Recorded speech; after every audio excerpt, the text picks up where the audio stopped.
اچھا، جو ہم نے کل آیات پڑھی تھی ان میں ہم نے کیا دیکھا تھا کہ ان میں ہم نے آدم علیہ السلام اور جو شیطان تھا ان کا ذکر پڑھا تھا نا، کہ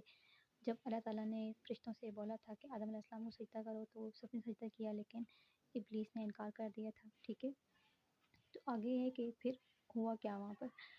پھر اللہ تعالیٰ نے کہا کہ جب آدم علیہ السلام کو بنا دیا تو کہا کہ اب آپ اور آپ کی جو بیوی ہیں اماں ہوا کو جنت میں رہیں اور جہاں سے مرضی ہے کھائیں پئیں، ٹھیک ہے۔ لیکن وہاں پر ایک اب دیکھیں ان کی آزمائش شروع ہو گئی، جب ان کو اللہ تعالیٰ نے بنا دیا تو ان کی آزمائش شروع ہو گئی کہ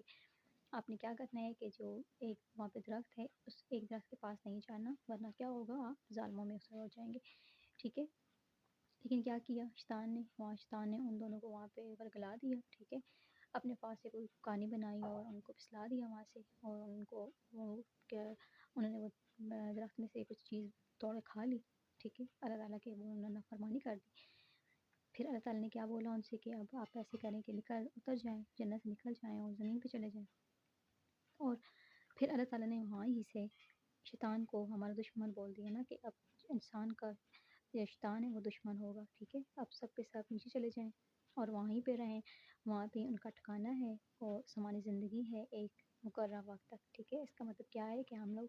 زمین پر اب آئے ہوئے ہیں اگر تو صرف کھانے پینے کے لیے نہیں آئے ہوئے ہیں، اچھا ہم لوگ یہاں پہ ایک امتحان کے تحت آئے ہیں، اور امتحان بھی آگے دیکھ بتا دیا ہے پھر، بلکہ پہلے بتایا کہ پھر جب آدم علیہ السلام کو اپنی غلطی کا احساس ہوا، ٹھیک ہے، انہوں نے کہا کہ واقعی ان سے غلطی ہو گئی ہے، تو پھر اللہ تعالیٰ نے خود ہی ان کو کلمات سکھائے نا، جن کا ذکر آگے قرآن پاک میں ہوگا کہ ان کو جو دعا سکھائی تھی وہ کیا تھی، ربنا ظلمنا انفسنا وان لم تغفر لنا وترحمنا لنکونن من الخاسرین، یہ والی دعا ان کو سکھائی۔ پھر جب انہوں نے وہ پڑھی تو پھر اللہ تعالیٰ نے ان پر مہربانی کی اور ان کو پھر معاف کر دیا، ٹھیک ہے، کیونکہ اللہ تعالیٰ بہت بڑا توبہ قبول کرنے والا اور رحم کرنے والا ہے، ٹھیک ہے۔ لیکن پھر بھی دیکھیں معاف تو کر دیا، لیکن کہا کہ نہیں اب تم جنت میں نہیں رہ سکتے اور تم لوگ نیچے اتر جاؤ، سب کے سب زمین پر چلے جاؤ، اور وہاں پر پھر کیا ہوگا، تم لوگوں کے پاس میری طرف سے ہدایت آئے گی، ٹھیک ہے۔ اب ہدایت کیا ہے، ہمارے پاس بھی تو ہدایت آئی ہے نا، اور وہ ہے قرآن پاک ہے ہمارے پاس، سنت رسول صلی اللہ علیہ وسلم ہے، احادیث ہیں، یہ سب اللہ تعالیٰ کی طرف سے ہمارے پاس ہدایت آ گئی ہے۔ تو پھر جو کوئی اس کی پیروی کرے گا میری ہدایت کی، تو پھر اس کو نہ دنیا میں کوئی خوف ہوگا، نہ وہ غمگین ہوں گے، اور پھر نہ آخرت میں ان کے لیے کوئی خوف اور نہ غمگین ہوں گے، ٹھیک ہے۔ اور وہ لوگ جنہوں نے کفر کیا اور جھٹلا دیا ہماری آیتوں کو، پھر وہ ان کا ٹھکانہ جہنم ہے، وہ جہنم میں رہیں گے اور وہ اس میں ہمیشہ ہمیشہ رہیں گے، کیونکہ وہاں تو موت نہیں ہے نا، موت تو بس جو دنیا میں آنی ہے بس وہی ہے۔ تو جو جنت میں چلے جائیں گے وہ ہمیشہ وہاں رہیں گے، اور جو جہنم میں چلے جائیں گے وہ ہمیشہ جہنم میں رہیں گے۔ اب دیکھیں کہ یہ بات بالکل طے ہے کہ شیطان جو ہے نا وہ ہمارا دشمن ہے، ٹھیک ہے، شروع سے ہمارا دشمن آ رہا ہے، اس نے تو ہمارے آدم علیہ السلام کو بھی نہیں چھوڑا، ٹھیک ہے، ان کو بھی اس نے ورگلایا اور ان کو گناہ کا نفرہ آمادہ کیا، ٹھیک ہے۔ تو پھر ہم لوگ تو کچھ چیز ہی نہیں، اور انسان کی فطرت ہے کہ وہ جو جلد دھوکے میں آ جاتا ہے اور وہ گناہ کر جاتا ہے، ٹھیک ہے۔ دیکھیں گناہ کرنا غلط نہیں ہے، اگر وہ گناہ غلط ہوتا یا اللہ تعالیٰ کو گناہ ناپسند ہوتا تو پھر اللہ تعالیٰ ان سے وہ کرواتے ہی نہیں نا، وہ گناہ کرتے ہی وہ نہیں۔ لیکن کیا ہوا کہ گناہ چلو ہو گیا، تو اس کا مطلب یہ بھی نہیں ہے کہ آپ جان بوجھ کر گناہ کریں اور پھر معافی مانگنا شروع کر دیں، ایسے نہیں ہے، ٹھیک ہے۔ اگر آپ شیطان کی باتوں میں آ گئے ہیں اور آپ نے کوئی غلطی کر دی ہے، کوئی گناہ کر دی ہے جس پر آپ پھر شرمندہ بھی ہیں، تو پھر کیا ہے کہ آپ پھر اپنا آدم علیہ السلام والا طریقہ اپنائیں اور بس بے شرمندہ ہو کر اپنے گناہ کی معافی مانگ لیں، تو اللہ تعالیٰ تو پھر دیکھیں ہے ہی کیا ہے، وہ تواب الرحیم ہے، بہت توبہ قبول کرنے والا ہے اور رحم فرمانے والا ہے، ان شاء اللہ تعالیٰ وہ معاف کر دے گا، ٹھیک ہے۔ لیکن اگر ہم کیا کریں گے، جب ہم اپنی خواہشات مانیں گے اور اللہ تعالیٰ کا حکم نہیں مانیں گے، تو پھر ہمارا طریقہ شیطان کا طریقہ ہو جائے گا، ٹھیک ہے۔ لیکن اگر ہم اپنی غلطی مان جائیں گے، جو ہم سے گناہ ہو گیا اس پر ہم شرمندہ ہوں گے تو توبہ استغفار کریں گے، اللہ تعالیٰ سے ہم سچے دل سے معافی مانگیں گے اور پھر اس گناہ کو ہم چھوڑ دیں گے، تو پھر کیا ہوگا، پھر اللہ تعالیٰ بھی ہمیں معاف کر دیں گے، ٹھیک ہے۔ اور پھر کیا ہے کہ اگر ہمارے پاس اللہ تعالیٰ کی آیات آ جاتی ہیں اور اللہ تعالیٰ کا حکم ہم تک پہنچ گیا ہے، ٹھیک ہے، جو اچھی بات ہے وہ ہم تک پہنچ گئی ہے، وہ چاہے حدیث کے ذریعے پہنچ گئی یا پھر قرآن پاک کی کوئی ہم نے ایسی آیت پڑھ لی ہے جس سے ہمیں دیا گیا ہے جو ہم پورے کام اپنے روزمرہ زندگی میں کر رہے تھے، تو پھر ہمیں کیا کرنا ہے نا، ان سے رک جانا ہے، ٹھیک ہے۔ اور اس کا پھر جو سب سے بڑا فائدہ ہوگا پھر یہ کہ ہم لوگ پریشان رہتے ہیں نا دنیا میں، ہم لوگ کہتے ہیں کہ ہم لوگ بہت پریشان ہیں، بہت زیادہ زندگی ہماری بہت بری گزر رہی ہے اور کوئی سکون نہیں ہے، ٹھیک ہے۔ تو اس لیے کیوں نہیں ہے ہماری زندگی میں سکون، کیونکہ ہم لوگ دین سے دور ہو گئے ہیں، ٹھیک ہے۔ جب ہم اپنے وہی قرآن پاک اور احادیث پر عمل کرنا شروع کر دیں گے، اپنے تمام معاملات ہم دین کے مطابق ڈھال لیں گے، تو پھر دیکھیں کہ ان کو لوگوں کو نہ دنیا میں کوئی خوف ہوگا اور غمگین ہوں گے، اور نہ ہی پھر ان کو آخرت میں کوئی خوف ہوگا، ٹھیک ہے۔ پھر دیکھیں کہ آگے جو کہا ہے کہ جن لوگوں نے کفر کیا اور جھٹلایا، اس کا مطلب کیا ہے کہ اب دیکھیں، اب کوئی بھی مسلمان اب کوئی آیت سنے گا یا حدیث سنے گا تو وہ ڈائریکٹ تو نہیں کہتا نا کہ نہیں میں نہیں مانتا اس کو، ٹھیک ہے، ایسا تو کوئی نہیں کہتا نا، نعوذ باللہ۔ لیکن جو ہمارے ہوتے ہیں نا اعمال، ٹھیک ہے، جو ہماری زندگی کے عمل ہوتے ہیں، وہ یہ اس بات کی گواہی دے رہے ہوتے ہیں کہ ہم نے بھی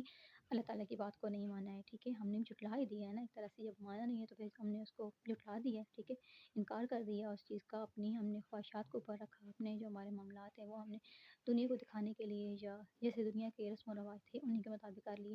ٹھیک ہے، تو پھر یہ اسی میں آ جائے گا، اور یہ ہم نے نہیں کرنا ہے، کیونکہ پھر اس کا جو انجام ہے وہ پھر کیا ہے کہ وہ پھر ایسے لوگ جو ہیں وہ جہنم والے ہیں۔ اللہم لا تجعلنا منہم، جب بھی آپ جہنم کے لوگوں کا ذکر پڑھیں تو یاد رکھیں کہ آپ لوگوں نے کیا دعا مانگنی ہے، آپ لوگوں نے وہاں فوراً بولنا ہے کہ اللہم لا تجعلنا منہم، کہ اللہ تعالیٰ ہمیں تو ان لوگوں میں جیسا نہ بنا یا ان لوگوں میں شامل نہ کر، ٹھیک ہے، اور وہ کیا ہوگا اس میں پھر ہمیشہ رہیں گے۔ دیکھیں جنت بھی ہمیشہ کا ہمارا گھر ہے، تو پھر کیوں نہ ہم ایسے عمل کریں کہ ہم جنت میں چلے جائیں، ٹھیک ہے، جنت تو ہے ہی خواہشوں کا گھر، جو دنیا میں خواہشیں دوری رہ گئی ہیں تو خیر کوئی بات نہیں، دل چھوٹا نہ کرے، ٹھیک ہے، جو مل گیا صبر کریں، شکر ادا کریں اللہ تعالیٰ کا، جو نہیں ملا اس پہ صبر کریں، اور خیر یہی بولیں کہ جنت تو ہے نا، وہ تو ہے ہی خواہشوں کا گھر، اور شیطان تو ہے ہی بدتمیز نا، وہ تو اس پر کیا ہے لعنت بھیج دی گئی ہے کہ وہ مردود ہے، تو وہ یہی چاہتا ہے نا کہ دنیا میں بھی انسان پریشان رہ گئے، وہ جو دین سے دور ہوگا اس کے کہنے پر، تو پھر جہنم میں وہ ان کے ساتھ پھر اس کو ساتھ لے جائے گا انسان کو، ٹھیک ہے، جنت میں نہیں جانے دے گا، اور جنت تو ہے ہی خواہشوں کا گھر ہمارا، جہاں پہ ہماری تمام مرادیں بن مانگی پوری ہو جائیں گی، ٹھیک ہے، سب سے بڑا جو اللہ تعالیٰ کے دیدار ہوگا وہاں پہ،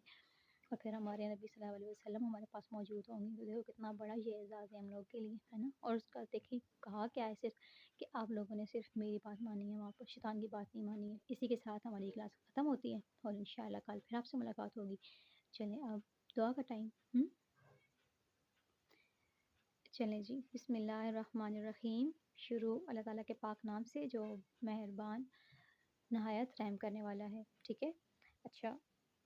اب ہم آج پڑھیں گے جی کہ ہم نے جو وضو کرنا ہے تو کیا کرنا ہے، کہ سب سے پہلے جب ہم وضو شروع کرتے ہیں تو پھر ہم نے بسم اللہ پڑھنی ہے، ٹھیک ہے، کیونکہ حدیث میں آتا ہے کہ اس کا وضو ہی نہیں جس نے بسم اللہ نہ پڑھی، ٹھیک ہے۔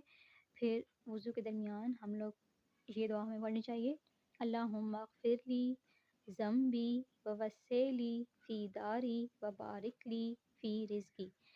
اے اللہ میرے گناہ بخش دے اور میرے دنیا کے جو گھر ہے اس میں بھی، اور قبر کے گھر کو بھی وسیع فرما، اور میرے رزق میں برکت دے۔ اللہم اغفر لی ذنبی ووسع لی فی داری وبارک لی فی رزقی، ٹھیک ہے، یہ ہم نے دعا بھی یاد کرنی ہے۔ چلیں آپ لوگوں نے اپنا بہت خیال رکھنا ہے، مجھے اپنی دعا میں یاد رکھنا ہے، اور انشاءاللہ آپ سے کل